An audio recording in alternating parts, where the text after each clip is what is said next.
This is Jordan Poyer, safety for the Buffalo Bills, and you are now listening to Cover One Buffalo Podcast. Let's go.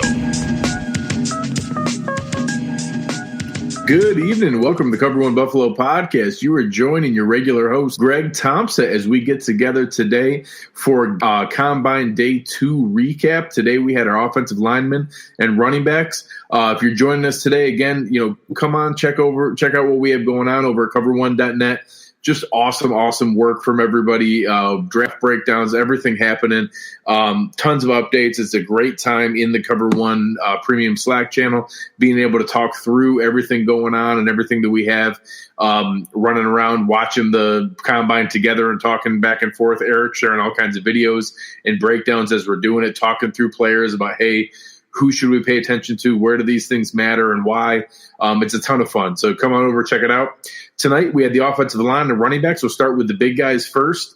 On the outside, we'll do tackles first.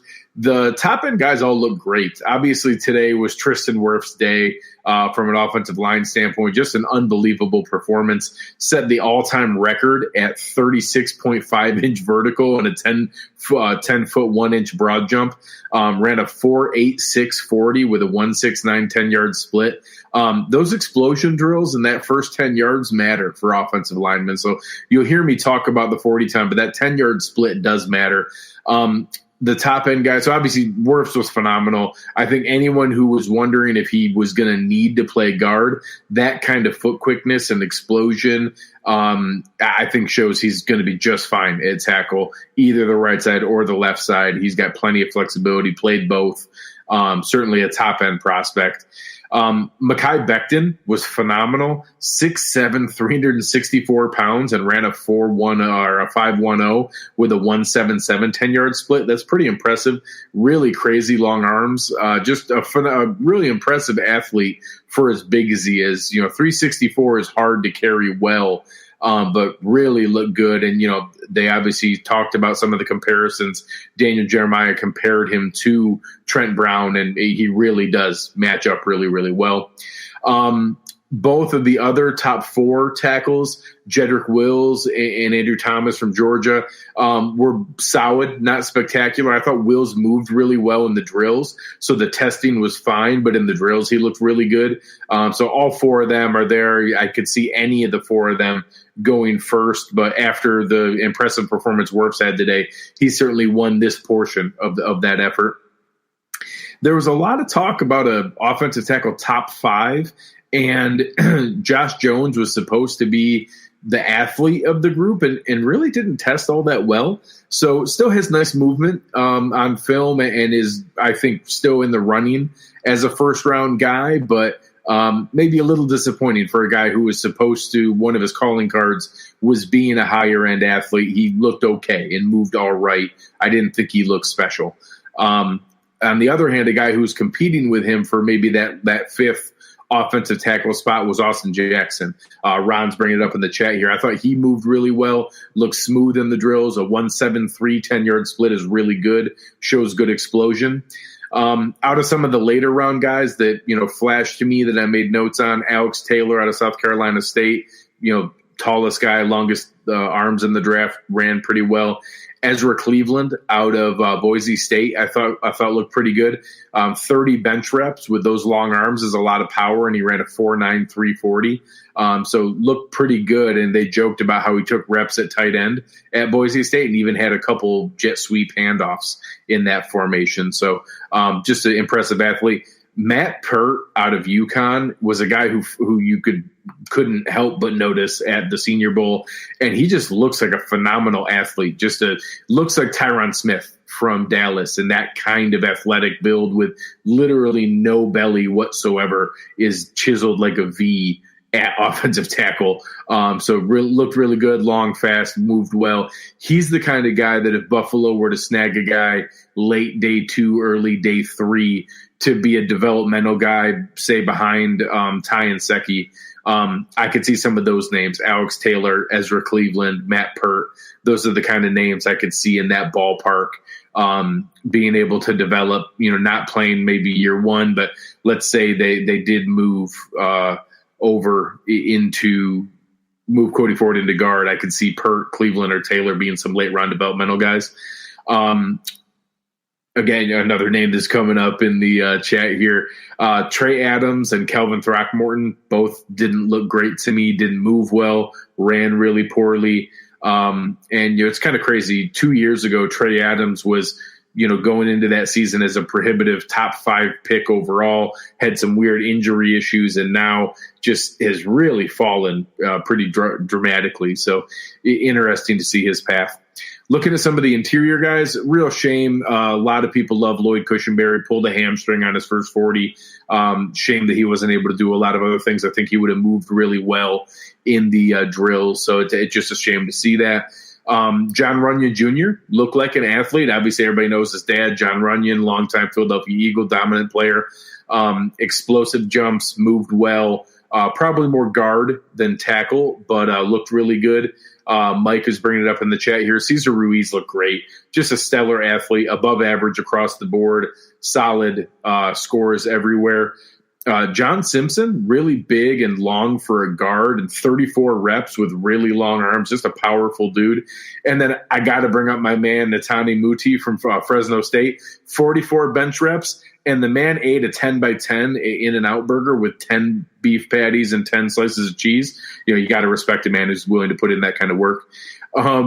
Another interior guy maybe on the negative side, Nick Harris has just continued to kind of fall back, measured really small, tested poorly. If you're going to be on the smaller side at center, you got to at least show your athletics. So to measure small and test poorly was really, really rough. So, just a shame on that side of things for a guy who was graded really well at times and had a rough Senior Bowl, got pushed around a lot, tested really poorly here. Going to be interesting to see what his path is. So I thought the offensive lineman groups as a whole were really solid. I was pleased with how they looked as a group. The top end of the tackle class is special. I know a lot of Bills fans are not excited about the idea of offensive tackle at pick 22. I don't think it's an accident that we're seeing these top 4 guys show the way they did, the film that the way they have, and that you're hearing McDermott and Bean talk about the possibility of sliding forward into guard. I don't know that offensive tackle is at the top of my list for pick 22, but if those top 3 receivers and top 2 defensive ends are gone, I think it's more in play than what a lot of fans are thinking. And I can't lie.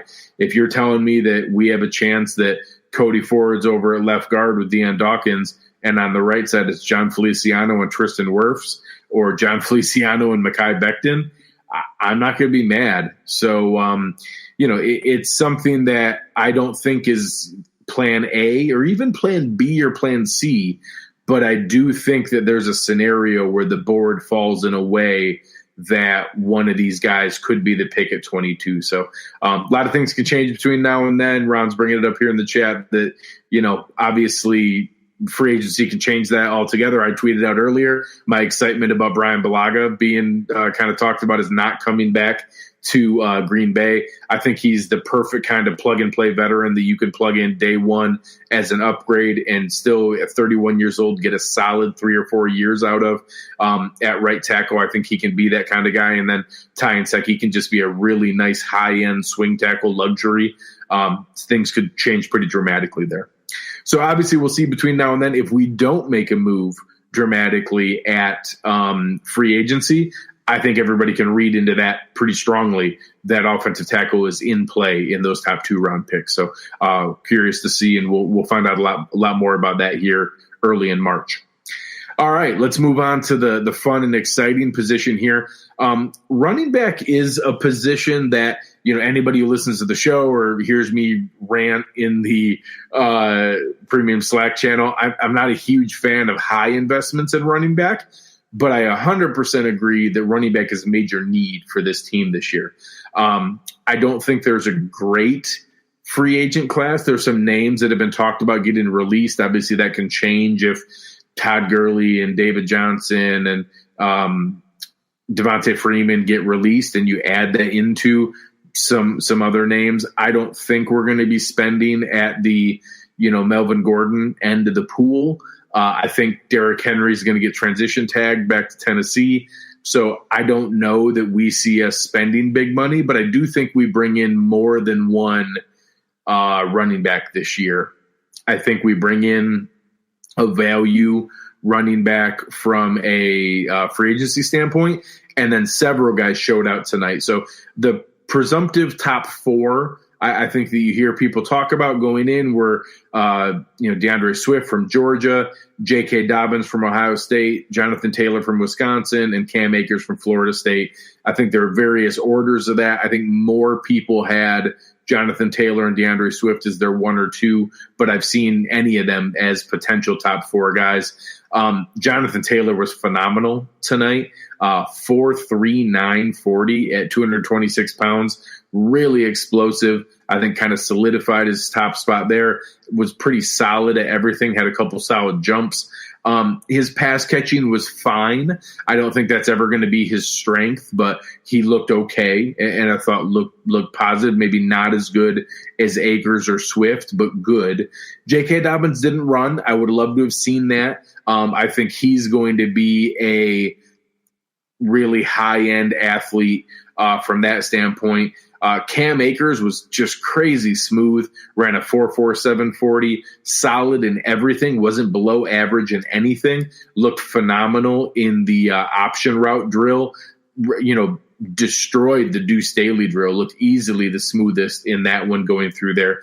So I thought Cam Akers maybe didn't test as well as Jonathan Taylor, but I think he looked as good or better than him in all the drills. And I could easily see a team having Cam Akers as their RB1, and I think it would be valid for him to be an RB1 on more than one team's board. My note for DeAndre Swift was he was solid and checked the box. I thought that he caught the ball well. He tested fine in everything. I don't know that he was off the charts or had any of the wow moments of Jonathan Taylor or anything like that, but caught the ball really well and looked good. So there's your top four in Jonathan Taylor, Cam Akers, DeAndre Swift, and then we didn't see Dobbins tonight. Once you get outside of there, it's hard to argue that A.J. Dillon didn't have the best day out of everybody, even testing better than those top four guys. His film is not on par with them. He did not put himself into a first round or top tier running back discussion. He didn't look great catching the ball, but the man destroyed the testing at the 40. You're talking about a guy who weighed in at 247 pounds. He then ran a 4.52 40 with a 41-inch vertical and a 10-foot 11-inch broad jump. He almost broad jumped 11 feet at 247 pounds. For anybody who follows me knows I'm a huge fan of Ken Platt's work over at RAS. He invented the relative athletic score. What a relative athletic score is where you take each metric and just compare it to everyone else who's ever ran a 40. So, when you have a time like that, it goes into where each of those things fall. Ron and I were talking about it in the Slack channel that A.J. Dillon's 41-inch vertical was in the 98.3 percentile. Out of all running backs ever. In the 98th percentile, only 1.7% of running backs ever out-jump that, and that doesn't take the 247 pounds into account. That's everybody else who weighs 206 and 195 and 211, and he was in the 98th percentile at 247 pounds. It's just bananas. So he's the exact same idea as some of the guys yesterday where it's like, oh, I guess I need to go back and watch a little more film here. So he's today's Chase Claypool. He's a player that, teams liked. The film is not in that top tier. So it's the same idea as Claypool. Claypool didn't all of a sudden make himself a first-round pick, but it certainly solidified any potential that you saw. A.J. Dillon is not a top-tier running back, but there's some teams who are going to go back and refresh that film after what they saw here. And, I'm in that same boat. I'm going to go back and look. I know he's a guy that Eric and I had talked about as probably a 5th or 6th round pick. He's now the kind of guy with this athletic profile. If you get there into the beginning of day 3, I don't think he pushed himself into day 2, but you get now into the early stages of round 4, it's going to be hard to pass that up when you're talking about some of these other running backs. And that I could certainly see him putting his name right there after that top 6. I've talked all the time about, Clyde Edwards-Helaire, Zach Moss being that 5th and 6th running back. On the downside, I'm going to give a caveat here that a report came out from Adam Schefter that Zach Moss tweaked his hammy doing the vertical and still tried to push through doing the other drills and running because he wanted to compete. He did not test well. He didn't jump well, and then he ran a 4.740, and that's a concerning level. I talk a lot about, checking the box. I talked about it with receivers last night that you don't have to run a 4.3, but as long as you run between a 4.45 and a 4.6, you're fine at receiver. Well, running back is probably closer to between a 4.5 and a 4.65. As perfect example, Devin Singletary ran a 4.67 last year. That's at the very high end of where things are at. If you tested the 4.7s or above, that's a concern. That's going to be a challenge to be able to go back. So I'm going to give the caveat that if Moss runs a solid time at the pro day, even a 4.61, just a regular time and tests out well, then I think this checks out that the injury was, there and impacting him, and everybody will move along. Eric's been a big fan of his film. He showed a lot of potential in, what he was doing. So I'm going to give him the benefit of the doubt that we've got a shot that's all it was. But it wasn't a great day from that standpoint. Clyde Edwards-Helaire, same exact note as DeAndre Swift. Solid, check the box, look good, catching the ball, no concerns. He was average or better at everything, wasn't exceptional at anything. So we'll kind of see where that goes. One name that was not on my radar that flashed for me several times was James Robinson out of Illinois State. Really high-end explosion test. All his jumps were really impressive. And I noticed him several times in the route running drills and doing the footwork drills. So a guy that I can't lie, I have not watched any Illinois State All-22 film. So I am going to dig in and go take a look. And that's really what days like this are today for. I have no idea if that means that James Robinson is a draftable prospect, but he's a guy I made a note on that if I noticed him that many times running these drills and then I checked the testing and it all checked out, that's what days like today should be, is to go back and dig in and be like, hey, is this a guy that we should be kicking around in those later rounds? So again, AJ Dillon, really put up a historic numbers when you talk about power and speed score with his speed versus his weight. Jonathan Taylor, I thought, looked really explosive, maybe a little bit left to be desired from a pass catching standpoint. I thought Cam Akers maybe had the best all around day when you take into account good scores, above average and everything, great route running, and probably the best drills out of any of the running backs. Both DeAndre Swift and Clyde Edwards-Helaire were good. Nothing special, but really solid. Rough day for Zach Moss, but maybe an injury, and a surprise name of James Robinson from Illinois State coming out from the lower levels. So some nice names for the Bills as well. I don't want to see either of those first 2 picks being a running back, but any of those top end guys that make it to that third round, I'd be really excited. And, with some of the performances the Cam Akers or Jonathan Taylor had, if they end up being the pick at 54, I could probably get my head around it after a while. So great job in the chat tonight. It was a lot of fun. We'll see you guys tomorrow night for day 3 and then another one on Sunday with day 4. This has been a great time being able to recap each of those shows. You have been listening to Cover One Buffalo, and we are out.